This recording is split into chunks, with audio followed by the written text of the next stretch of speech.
പിതാവിൻ്റെയും പുത്രൻ്റെയും പരിശുദ്ധാത്മാവിൻ്റെയും നാമത്തിൽ ആമേൻ. പ്രിയപ്പെട്ടവരെ, ഇന്ന് ഡിസംബർ 29 തിങ്കളാഴ്ച. അമ്മേ പരിശുദ്ധ അമ്മേ, അമ്മേ പരിശുദ്ധ ദൈവമാതാവേ, കൃപാസനത്തിലൂടെ ഞങ്ങൾക്കും ഞങ്ങളുടെ ദേശത്തിനും അമ്മ മധ്യസ്ഥം തേടി തന്ന എല്ലാ അനുഗ്രഹങ്ങൾക്കും കൃപകൾക്കും ഞങ്ങളിപ്പോൾ ഹൃദയം നിറഞ്ഞ നന്ദി പറയുന്നു. അമ്മേ പരിശുദ്ധമ്മേ, ദൈവമാതാവേ, 2004 ഡിസംബർ 7 ഉച്ചകഴിഞ്ഞ് 2:30 കൃപാസനത്തിൽ സംഭവിച്ച അമ്മയുടെ പ്രത്യക്ഷപ്പെടലിനെക്കുറിച്ച് തിരുസഭയ്ക്ക് സമർപ്പിച്ചിരിക്കുന്ന പഠനരേഖകളുടെ മേൽ സഭാത്മകമായ പഠനം ആരംഭിക്കുവാൻ ഞങ്ങൾ പ്രാർത്ഥിക്കുന്നു.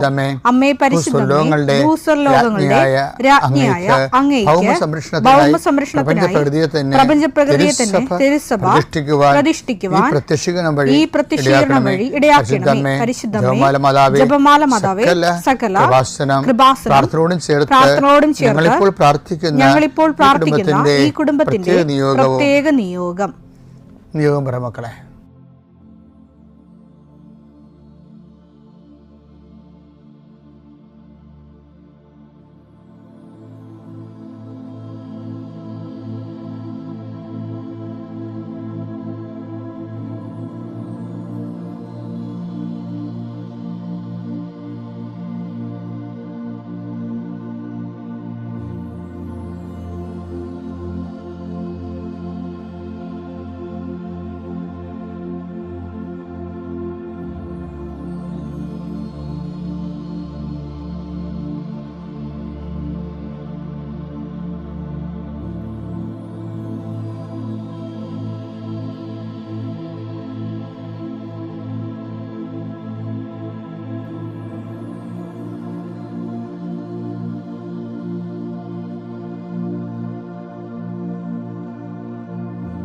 അമ്മയുടെ പ്രത്യക്ഷീകരണത്തിന്റെ ഈ അനുഗ്രഹവേളയിൽ ഞങ്ങൾക്ക് സാധിച്ചു തരുവാൻ കനിയണമേ. ആമേൻ. വിശ്വാസ പ്രമാണം. സർവശക്തനായ പിതാവും ആകാശത്തിന്റെയും ഭൂമിയുടെയും സൃഷ്ടാവുമായ ദൈവത്തിൽ ഞാൻ വിശ്വസിക്കുന്നു. അവിടുത്തെ ഏകപുത്രനും ഞങ്ങളുടെ കർത്താവുമായ ഈശോ മിശിഹായിലും ഞാൻ വിശ്വസിക്കുന്നു. ഈ പുത്രൻ പരിശുദ്ധാത്മാവിനാൽ ഗർഭസ്ഥനായി കന്യകാമറിയത്തിൽ നിന്ന് പിറന്ന് പൊന്തിയോസ് പീലാത്തോസിന്റെ കാലത്ത് പീഡകൾ സഹിച്ച് കുരിശിൽ തറയ്ക്കപ്പെട്ട് മരിച്ച് അടക്കപ്പെട്ട് പാതാളങ്ങളിൽ ഇറങ്ങി മരിച്ചവരുടെ ഇടയിൽ നിന്ന് 3-ാം നാൾ ഉയർത്ത് സ്വർഗത്തിലേക്ക് എഴുന്നള്ളി സർവശക്തിയുള്ള പിതാവായ ദൈവത്തിന്റെ വലതുഭാഗത്തിരിക്കുന്നു. അവിടെ നിന്ന് ജീവിക്കുന്നവരെയും മരിച്ചവരെയും വിധിക്കുവാൻ വരുമെന്നും ഞാൻ വിശ്വസിക്കുന്നു. പരിശുദ്ധാത്മാവിലും ഞാൻ വിശ്വസിക്കുന്നു. വിശുദ്ധ കത്തോലിക്കാ സഭയിലും പുണ്യവാന്മാരുടെ ഐക്യത്തിലും പാപങ്ങളുടെ മോചനത്തിലും ശരീരത്തിന്റെ ഉയർപ്പിലും നിത്യമായ ജീവിതത്തിലും ഞാൻ വിശ്വസിക്കുന്നു. ആമേൻ. സ്വർഗ്ഗസ്ഥനായ ഞങ്ങളുടെ പിതാവേ, അങ്ങയുടെ നാമം പൂജിതമാകണമേ. അങ്ങയുടെ രാജ്യം വരണമേ. അങ്ങയുടെ തിരുമനസ് സ്വർഗത്തിലെ പോലെ ഭൂമിയിലും ആകണമേ. അന്നു വേണ്ടുന്ന ആഹാരം ഇന്ന് ഞങ്ങൾക്ക് തരണമേ. ഞങ്ങളോട് തെറ്റ് ചെയ്യുന്നവരോട് ഞങ്ങൾ ക്ഷമിക്കുന്നത് പോലെ ഞങ്ങളുടെ തെറ്റുകൾ ഞങ്ങളോടും ക്ഷമിക്കണമേ. ഞങ്ങളെ പ്രലോഭനത്തിൽ ഉൾപ്പെടുത്തരുതേ, തിന്മയിൽ ഞങ്ങൾ രക്ഷിക്കണമേ. ആമേൻ. നന്മ നിറഞ്ഞ മറിയമേ, സ്വസ്തി. കർത്താവ് അങ്ങയുടെ കൂടെ സ്ത്രീകളിൽ അങ്ങ് അനുഗ്രഹിക്കപ്പെട്ടവളാകുന്നു. അങ്ങയുടെ ഉദരത്തിൻ ഫലമായി ഈശോ അനുഗ്രഹിക്കപ്പെട്ടവനാകുന്നു. പരിശുദ്ധ മറിയമേ, തമ്പുരാന്റെ അമ്മേ, പാപികളായ ഞങ്ങൾക്ക് വേണ്ടി ഇപ്പോഴും ഞങ്ങളുടെ മരണസമയത്തും തമ്പുരാനോട് അപേക്ഷിക്കണമേ. ആമേൻ. കർത്താവേ, നിന്റെ ഉന്നതമായ നാമത്തിന് സ്തോത്രം ചെയ്യുന്നു. കർത്താവേ, നിന്റെ വിശുദ്ധ പൗരോഹിത്യത്തെ മഹത്വപ്പെടുത്തണമേ. കർത്താവേ, സഭയിലുള്ള സാന്നിധ്യം പ്രകടമാക്കണം. 40 വർഷം ഞാൻ അർപ്പിച്ച കൃപാനയുടെ യോഗ്യതയാൽ കൃപാസന അൾത്താറെ ജീവനോടെ പ്രത്യക്ഷപ്പെട്ട പരിശുദ്ധ അമ്മയുടെ മാധ്യസ്ഥത്തിലെ ഈശോനാമത്തിൽ പ്രാർത്ഥിക്കുന്നു. മാതാവേ, ഒത്തിരി ആഗ്രഹിച്ചാണ് രാവിലെ എഴുന്നേറ്റ് വരണം മക്കൾ.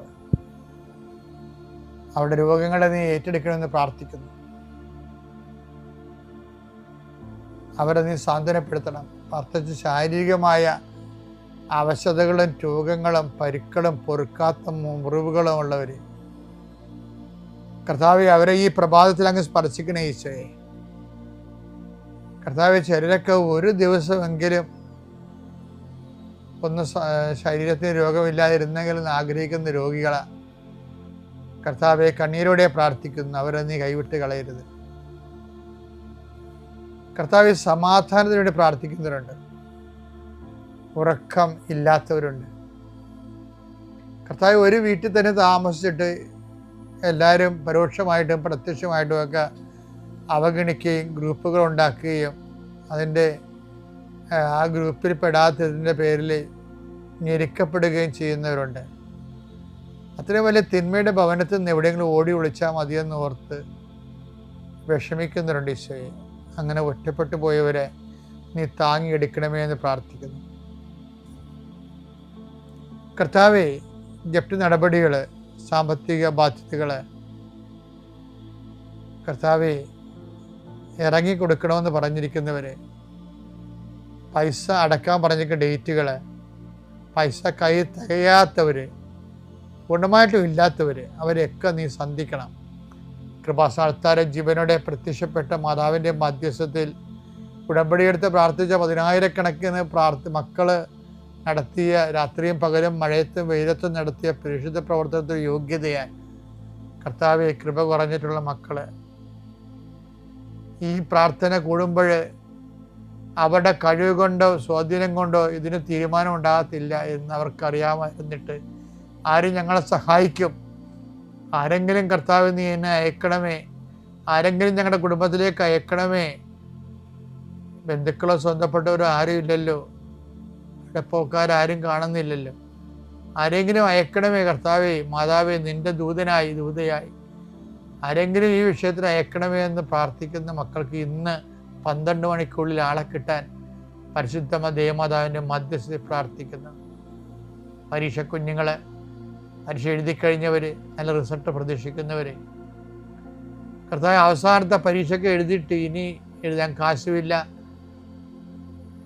എഴുതി പരീക്ഷ എഴുതി നാണം കെട്ടവരുണ്ട്. ഈശോയെ, CA പരീക്ഷ പോലുള്ള പരീക്ഷകൾ 9ഉം 10ഉം ഒക്കെ എഴുതി അവർക്ക് തന്നെ നിക്കക്കളിയില്ലാതിരിക്കുന്നവരുണ്ട്. അവരെ ഈ ഒറ്റ പ്രാർത്ഥന കൊണ്ട്, അവരുടെ കഴിവല്ല, ഉടമ്പടി പ്രവർത്തിക്കേണ്ട മനുഷ്യൻ്റെ കഴിവിലല്ല, not by merit but by ഗ്രേസിലാണ്. ആ ഗ്രേസിൻ്റെ ശക്തി യേശുക്രിസ്തുവിൻ്റെ വിശുദ്ധ രക്തത്തിൽ നിന്നാണ്.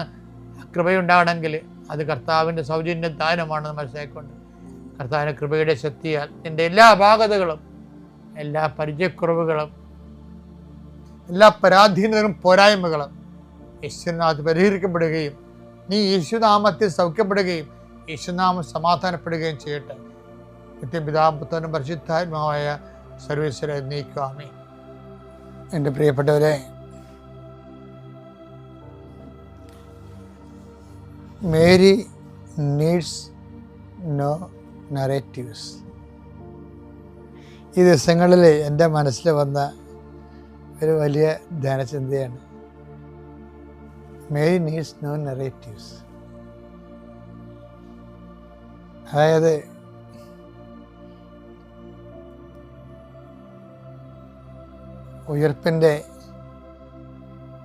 കർത്താവിൻ്റെ ഉയർപ്പിൻ്റെ കാലത്ത് മറ്റ് അപ്പോസ്തലന്മാർ മറ്റേ ശിഷ്യനും അകത്ത് കടന്ന് കണ്ട് വിശ്വസിച്ചു എന്ന് പറയുന്നുണ്ട്. കണ്ട് വിശ്വസിച്ചു. അത് മറ്റേ ശിഷ്യൻ എന്ന് പറഞ്ഞ പത്രോസാണ്. കർത്താവിൻ്റെ ശവക്കല്ലറയിൽ ആദ്യം വന്നത് മേരി മാഗ്ഡലിനാണ്.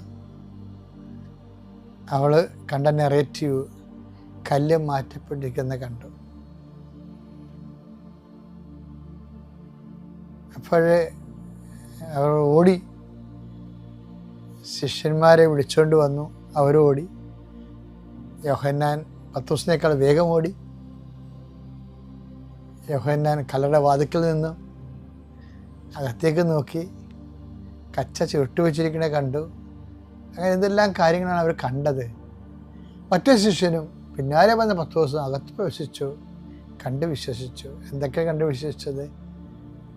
കച്ച ശിരസ്, കർത്താവിൻ്റെ തലപ്പാവ് മൂലക്ക് ചുരുട്ടി വെച്ചിരിക്കണ കണ്ടു. കച്ചോടുകൂടി അല്ലാതെ തിരിക്കച്ച മാറിക്കിടക്കുന്നത് കണ്ടു. ഇങ്ങനെ എന്തെല്ലാം കാഴ്ചകളാണ് ഇവർ കാണുന്നത്.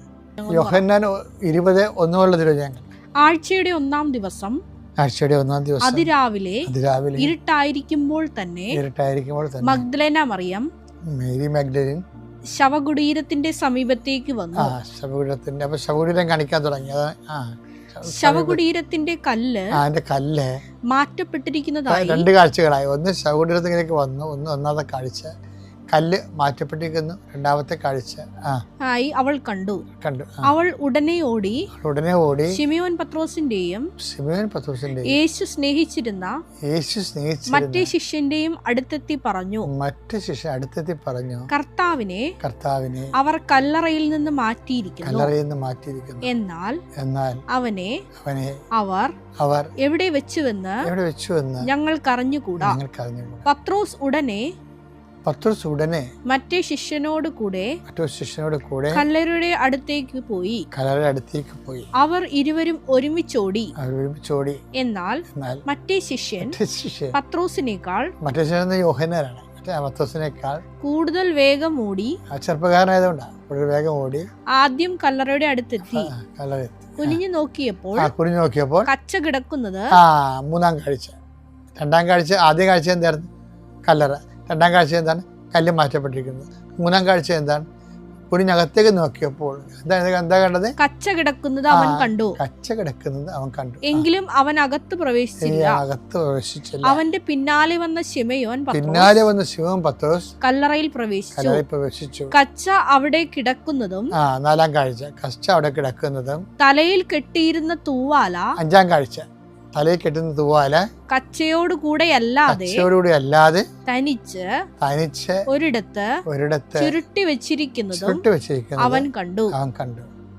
അപ്പോൾ കല്ലറയുടെ സമീപത്ത് ആദ്യം എത്തിയ മറ്റേ ശിഷ്യനും അകത്ത് പ്രവേശിച്ച് കണ്ടു വിശ്വസിച്ചു. ഇവർക്കെല്ലാം കണ്ടാണ് വിശ്വസിക്കുന്നത്. 5 കാഴ്ചകളാണ് കാണുന്നത് ഇവര്. എന്തൊക്കെയാണ് കണ്ടത്?